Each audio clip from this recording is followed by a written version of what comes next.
Okay, well, if you made it to part three of this mini series, then one, I applaud you.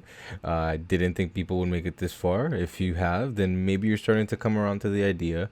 Maybe you're starting to see maybe a little more of what I'm seeing, and you want to take it a little further. So, without further ado, I am Exclusivity. This is the Five Reasons Sports Network, and welcome to part three of my three-part series of Deshaun Watson. In part three, we're gonna dive into just him in the pocket and just him being cerebral and destroying people. Let's dive in. One of DW's greatest things in the pocket is just being able to stick it in there and just kind of hold it tight. He knows that it's close to getting a hit here, but he still delivers a 17-yard strike. Another plus that you see from him on tape is his ability to throw with anticipation and timing. Here you're going to see him do basically a deep out to the right, and as soon as the receiver plants his left outside foot to cut, that's when the ball is thrown out. Details. Once again, throwing with time and anticipation. This time he's going to throw it basically in between three defenders and over one linebacker, complete and just total control and touch. On this play here, you're going to see Deshaun basically work the safety. He's looking right the whole time, knowing damn well he's going to go left to Will Fuller on the deep play.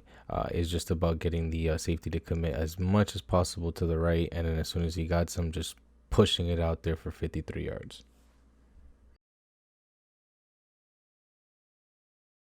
Once again, details. Here you're going to see Deshaun notice that he has Duke Johnson by himself isolated at the bottom with a slower linebacker. His job is just to basically keep him alone with the linebacker. So reading the safety out of the play, he throws a beautiful ball and Duke Johnson makes a beautiful catch.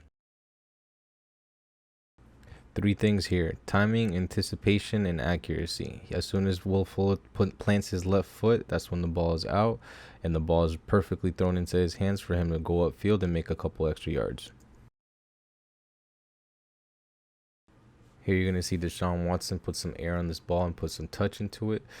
He takes advantage of Will Fuller's speed for a 40-yard touchdown, and it's just right on the money where nobody has a chance to get it.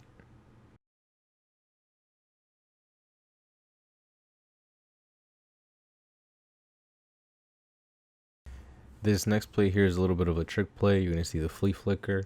I know it's not a conventional play, but I just love his calm demeanor as he catches the ball again from David Johnson. He just slowly, calmly, surely just collects himself, readies himself, and then just throws a perfect pass to Brandon Cooks for 38 yards.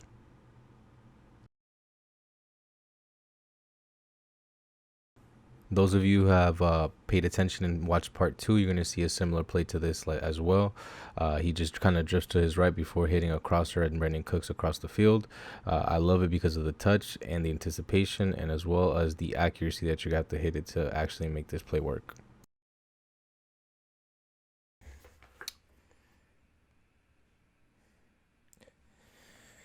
So overall, if you've gone through this three-part series that I just put you guys through, I think it's clear to say that this guy, Deshaun Watson, is more than just a guy. He's one of the special players in the NFL, not just quarterbacks, but especially at the quarterback position, to where he can do everything. He could run it himself.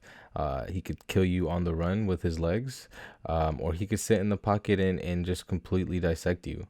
I don't see many weaknesses in his game outside of just maybe him holding on to the ball a little too much and taking a couple extra sacks, but that's to be expected when he's literally fighting for his life just to have an opportunity to throw the ball out there with the Texans. I would be completely ecstatic if somehow the Dolphins were able to go and get him.